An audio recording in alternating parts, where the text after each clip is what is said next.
তো এদিক দিয়ে মুরগিটার সাথে সব ধরনের মশলা দিয়ে দিলাম, হলুদ, লবণ, কাঁচামরিচ, টমেটো, আদা বাটা, রসুন বাটা, ধনিয়ার গুঁড়া, জিরার গুঁড়া, লং এলাচির গুঁড়া সব কিছু মাখিয়ে এখন বসিয়ে দেব মুরগিটা। যেহেতু রান্নাবান্না আজকে দেরি হয়ে গেছে, পানির সমস্যার কারণে রান্না করতে পারি নাই, আবার মেহমানও চলে আসছে।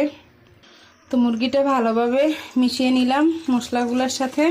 এখন কিছুক্ষণের জন্য রেখে দেবো, ঢাকনা দিয়ে দিলাম। আর এদিকে পাইপিনে বসিয়ে দিলাম, মাছটা এখন ভাজি করে নেব।